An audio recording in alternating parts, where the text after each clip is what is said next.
айыл тоого карап качып жатат. Тажиктер айылды аткылап. 16 сентябрда таң эрте Баткендеги кыргыз-тажик чек арасында кайра атышуу башталды. Саат 6-лар чамасында эки таш аймагын тажик тарап аткылап, 1 сааттан кийин Кызыл Бел участкасына ок чыгарганы айтылды. Тажик тарап саат 6:30да Көкташ чек ара бекетинин аймагын минометтон аткылады. Көп өтпөй Самаркандек жана Паска арык аймактары да аткыланды. Андан 4 жоокер жараталган. Саат 7:00 карата чек арада кырдаал чыңалып турат. Чек арачылар күчөтүлгөн тартипте иштөөгө өттү. Бүгін ерте менен саат 6 чамасында Кыргыз-тажик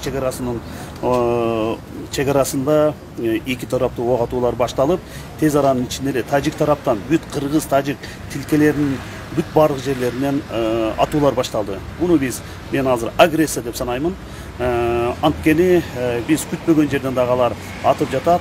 Саат 8:25 карата Кыргыз-тажик чек арасындагы Лейлик районуна карашты Кулунду, Максат жана Жаңы Жер аймактарын тажик тарап аткылап жатат. Жана кыргыз чек арачылары ага жооп кайтарууда. Саат 10-го карата тажик аскерлери Кыргызстандын чек арачыларынын карамагындагы аймактарды жапырт аткылоону токтоткон эмес. Тажик тарап эки тарапты келишимди бузуп, ок атууну токтотпой жаткандыгын чек ара кызматы кабарлаган.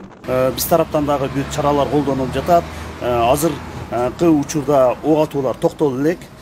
Бирок тиешелүү жетекчилер Камчыбек Кыдыршаш, генерал Ташиев өзүнүн коллегасы, тажик тарап менен коллегасы менен азыр сүйлөшүлдү. Бүт тарапка азыр ок атууну токтотуу деген командаларды бердик, бирок ок атуулар токтолду элек. Өзүңөрдү кармагыла, өзүңөрдү бекем кармагыла. Бияка өткүлө сай менен.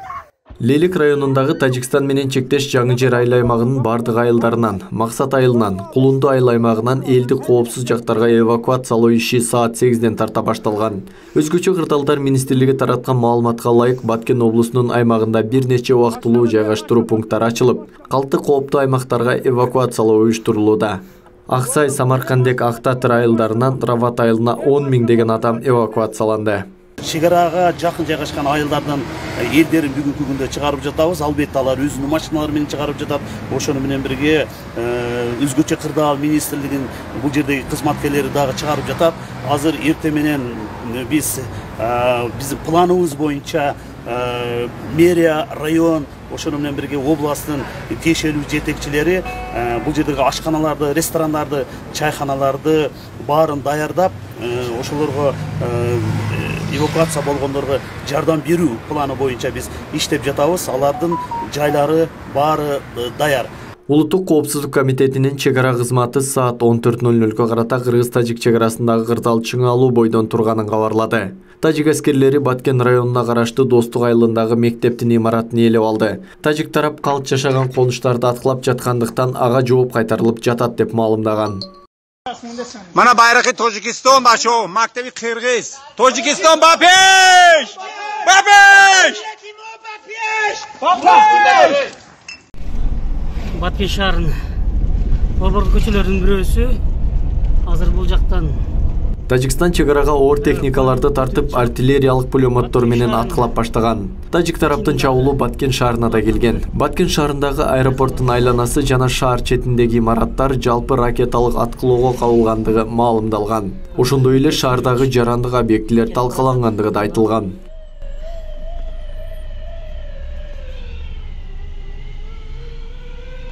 Баткен шаарынын ичинде дагы Кыргыз-тажик чек арасындагы чырда бери дегенде 42 адам жараталды. Тажик тарап согушка калкан катары жергиликтүү жарандарды колдонгон. Видеодо курал кармаган жарандарды көрүүгө болот. Камчыбек Ташиев Лейлик районундагы ооруканада жаткан тургундардын абалы менен таанышты. Ишти башташты. Комиссия ишти баштады. Биз бардык жерлерге команданы берип атабыз.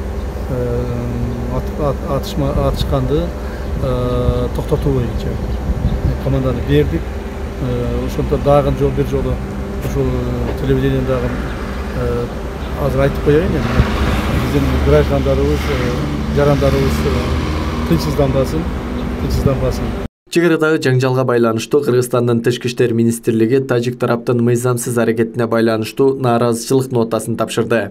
Күндүн экинчи жарымында Кыргызстан менен Тажикстандын УКМК жетекчилери Камчыбек Ташиев жана Саймумин Ятимов саат 16:00 атышууну токтотууга макулдашты. Тажикстан тараптын мындай дипломатиялык келишимди бузган учуру бир нече жолу кайталанып келет. Былтыр 28 апрелде башталган кыргыз-тажик чек арасында куралдуу кагылышта 36 кыргызстандык курман болуп, 170тен ашын жаран жараталган. Эки өлкө бири-бирин айыптап кылмыш иштери козголгон.